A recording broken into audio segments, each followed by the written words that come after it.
Bonjour, la paracha qu'on va faire Be'ezrat Hashem, c'est Parashat Vayigash.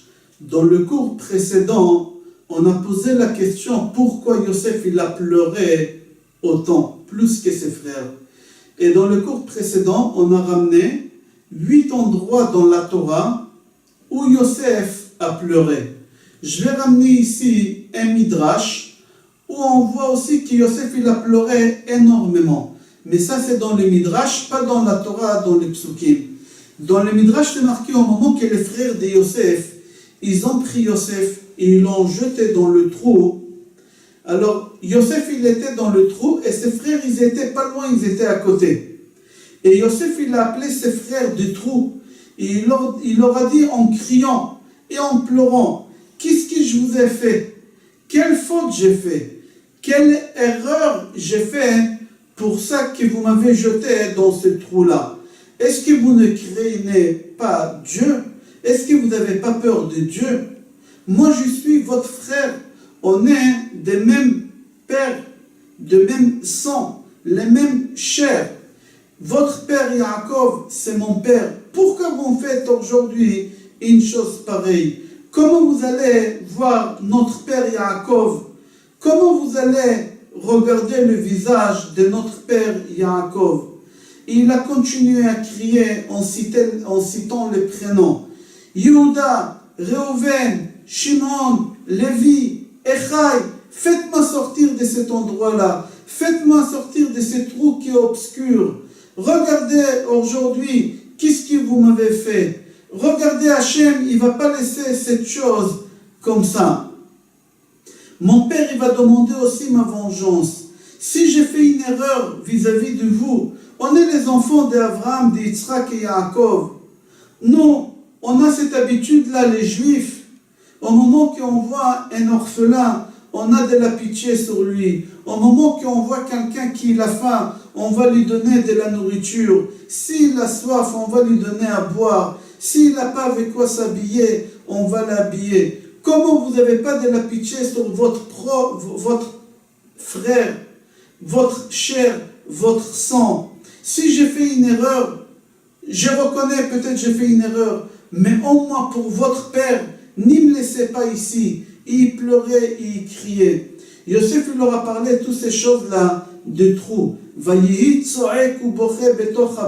criait et il pleurait de ces trous-là.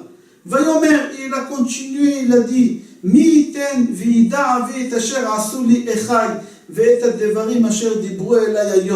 j'ai pris Dieu que mon père sera ce que mes frères ils m'ont fait et les paroles qu'ils m'ont dit aujourd'hui. Les frères de Yosef, ils ont entendu ces cris et ces pleurs du trou et ils se sont éloignés de ces trous pour ne plus les écouter, pour ne plus écouter les pleurs et les cris de Yosef. Dans la Torah, il n'y a aucun souvenir de ce midrash-là. C'est marqué que dans le midrash. C'est marqué dans la Torah seulement qu'ils l'ont jeté dans un trou et le trou il était vide, il n'avait pas là-bas de l'eau. La suite, qu'est-ce qui s'est passé?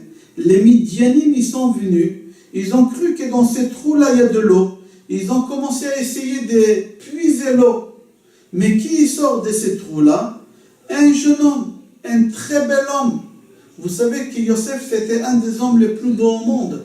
Yosef, il ressemblait à son père, et son père, il ressemblait à Adam Arishon. Adam Arishon, il a été créé des mains de Hachem. La création de Hachem, c'est la plus belle chose qu'il y a. C'est-à-dire qu'Adam, il était très beau. Yaakov, il ressemblait à Adam, c'est-à-dire qu'Yaakov, il était beau. Et Yosef, il ressemblait à son père Yaakov, c'est-à-dire que Yosef aussi, il était beau. Et les Midianim, ils sont en train de puiser l'eau. Au lieu qu'il y a de l'eau qui sort, il y a un jeune homme qui sort, un très bel homme qui sort de là-bas. Au début, ils ont eu peur, ils ont cru que c'est un démon. Ils ont dit: qui tu es? Il leur a dit: n'ayez pas peur, n'ayez pas peur. Je suis un homme. Eux, ils lui ont dit: jamais on n'a vu un homme aussi beau que toi. Et là, les Shvatim, les frères de Yosef arrivent et ils disent aux Midianim: qu'est-ce que vous faites? Laissez-le, c'est notre esclave à nous. Eux, ils leur ont dit: c'est votre esclave lui? Peut-être vous êtes ses esclaves à lui. Regardez comment il est beau. Alors ils lui ont dit non, non, c'est notre esclave à nous. Il s'est mal conduit, c'est pour ça on l'a jeté dans le trou. À la fin, là-bas, dans le Midrash, il raconte un dialogue qu'ils ont eu les frères de Yosef avec les Midianim. Et à la fin, ils ont arrivé à un accord que les Midianim, ils rachètent Yosef. Et après, les Midianim, ils l'ont vendu à Ishmaélim, etc. Jusqu'à ce que Yosef, il a atterri en Égypte. Les gens qui ont acheté, les Ishmaélim qui ont acheté Yosef, sur la route pour y aller en Égypte, ils ont passé par Ephrat. Qui était enterré à Ephrat? C'est Rachel Imenu qui était enterré là-bas.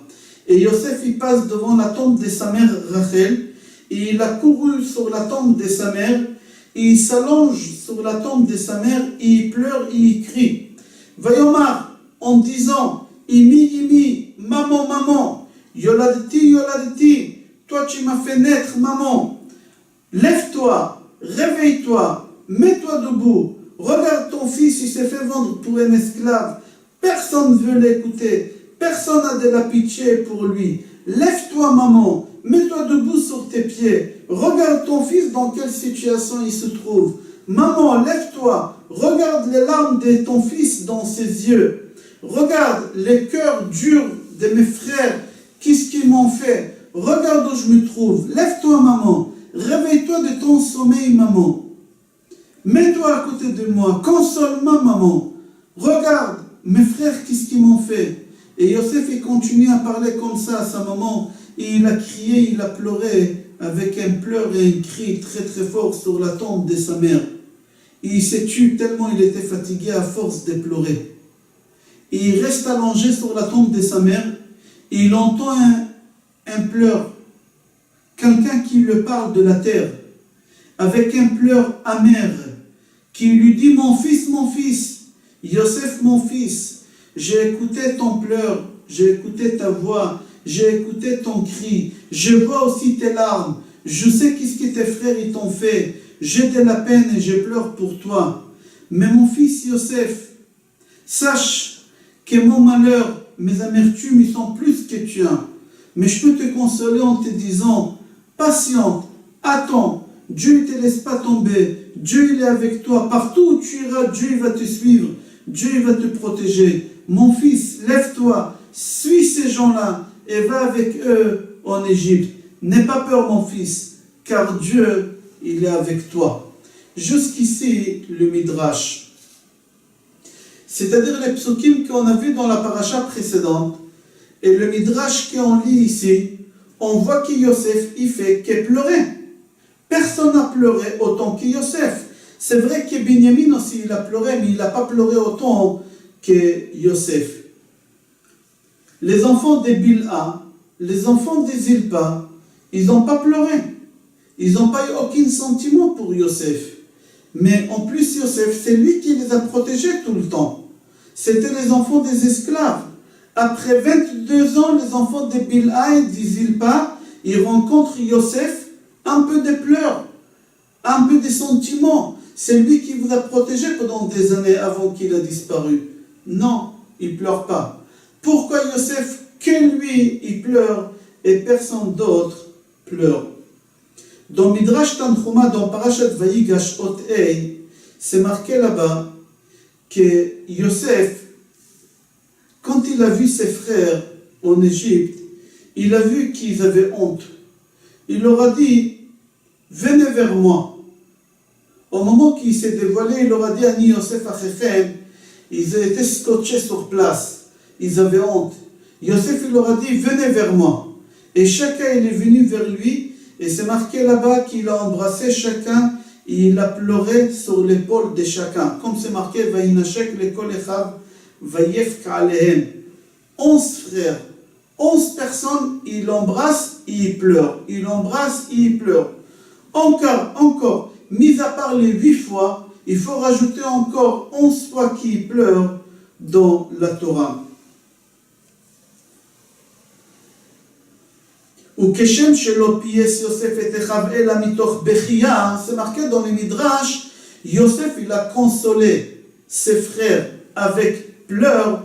Comme ça, Kadosh Baruch Hu, au moment qu'il va libérer les bénis Israël de l'exil, de cet exil où on se trouve des 2000 ans, aussi des pleurs à Kadosh Baruch Hu, il va nous faire sortir de cet exil, il va nous libérer de cet exil. Comme c'est marqué, Bebechi Yavohu ou Betachanonim Ovilem. Comme Yosef, il a consolé ses frères avec pleurs, comme ça, Kadosh Baruch Hu, il va nous consoler avec pleurs. Dans le Midrash, c'est marqué que Yosef, il a dit à ses frères,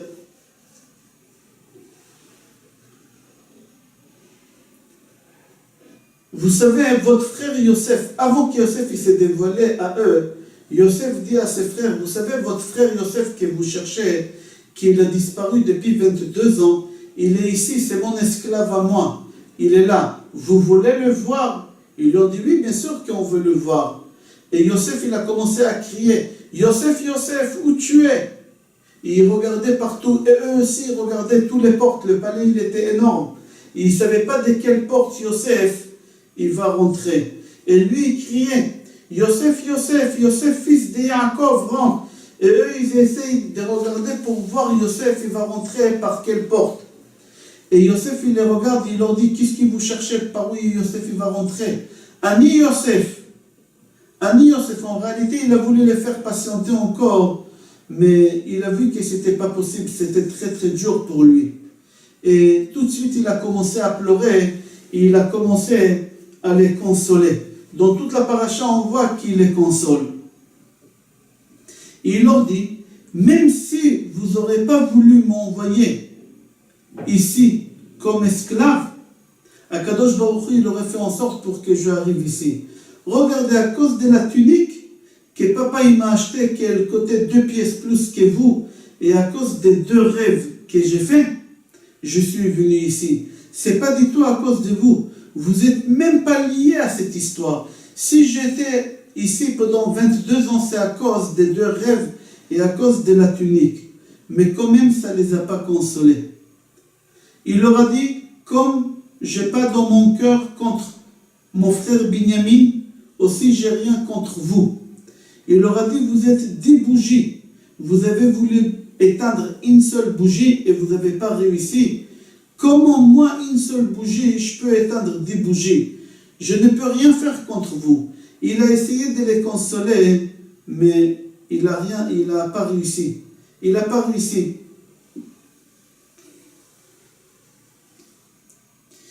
D'après la vie qui dit que Yaakov, il savait qu'est-ce que ses frères ils lui ont fait, Yosef, il a demandé à son père de ne rien leur dire, de ne pas leur faire la remarque. C'est marqué que Yaakov, il a envoyé à son père 10 ânes. Comme c'est marqué Kazot Asara Chamorim. Pourquoi il a envoyé 10 ânes et pas 11? Il voulait dire à son père, c'est Moshav Zekeni, mon nom de Rabbeinu Ephraim, dit qu'en réalité, il a voulu dire à son père, papa, au moment qu'on met une charge sur l'âne, l'âne il ne sait pas qu'est-ce qu'il est en train de porter. Lui, il sait qu'il doit porter quelque chose. Mais qu'est-ce qu'il est en train de porter, l'âne, il ne sait pas. Moi, c'est exactement la même chose. C'est pour ça qu'il a envoyé des ânes, il a envoyé 10. Les 10 frères, qu'est-ce qu'ils m'ont fait? Ils n'ont pas su qu'est-ce qu'ils font. C'est Akadosh Baruch Hu qui a fait en sorte que ça va se passer. Mais eux, comme l'âne, il ne sait pas qu'est-ce qu'ils portent, eux aussi non plus, ils ne savent pas qu'est-ce qu'ils portent. Le Moshav Zekeni, mon nom de Rabbeinu Ephraim, il continue, il dit qu'en réalité, il n'a pas renvoyé Binyamin avec eux. Il leur a dit, ne prenez pas Binyamin avec vous. Laissez-le. Pourquoi? Parce que de toutes les façons, votre père, il va venir avec vous. Alors, ça ne sert à rien de prendre Binyamin. Votre père, il a dit, notre père, il a dit plutôt maintenant, que c'est possible que Binyamin, il aura un accident sur la route. Peut-être papa, il a vu quelque chose et non, on ne voit pas. Alors, on ne va pas prendre le risque, laisser Binyamin ici et aller chercher papa. Et c'est pour ça on va comprendre pourquoi Yehuda, il a été puni. Vous savez que Yehuda, il a dit à son père, papa, si je retourne sans Binyamin, alors je ne serai pas tranquille ni dans ce monde-ci, ni dans le monde futur.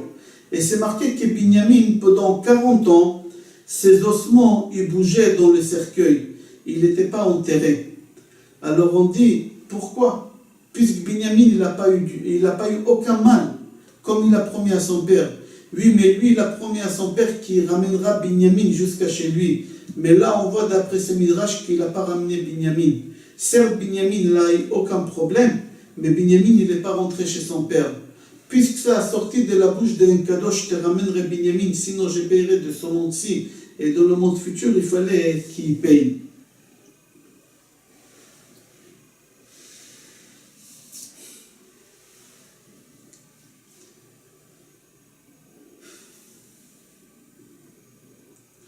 En fin de compte, Yaakov, il arrive en Égypte avec tous ses enfants, Shivim Nefesh, et tout le monde habite avec Yosef pendant 17 ans, et Yosef, il fait intention à honorer ses frères pendant ces 17 ans. Yosef, il a fait quelque chose qui était très dangereux pour lui. Mais pour l'honneur de ses frères, il a fait ça. Il a fait déménager tous les Égyptiens de leur maison. Les Égyptiens qui habitaient à Damanhur, il les a fait déménager dans une autre ville, à la capitale. Et ceux qui habitaient dans la capitale, en Alexandrie, il les a fait déplacer, il a changé tout le pays. C'était très dangereux pour lui parce que les gens ils n'ont pas voulu se déplacer. Mais Yosef il les a obligés. Pourquoi? Comme ça les Égyptiens ils ne vont pas se moquer de ses frères en leur disant vous êtes des nouveaux émigrants ici. Vous êtes des étrangers ici. Il a fait en sorte que toute l'Égypte elle va être étrangère. Que chacun il va être étranger dans la ville où il est. Tout ça pour l'honneur de ses frères. Il a renversé tous les pays pour ça.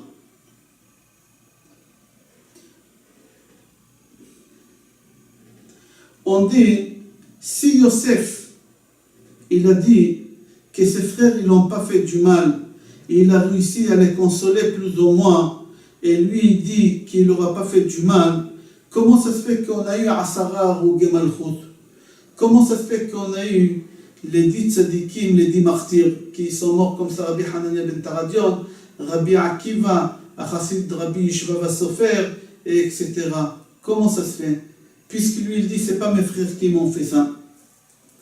Et en plus, c'est marqué dans le Midrash que Yosef il aura pardonné. Rabbeinu Bechaye, il répond, et il dit que Yosef il n'aura pas dit clairement, je vous pardonne sur tout ce que vous m'avez fait. Yosef, il les a consolés, mais il ne leur a pas pardonné en vrai. Il n'a pas dit, je vous pardonne sur tout ce que vous m'avez fait.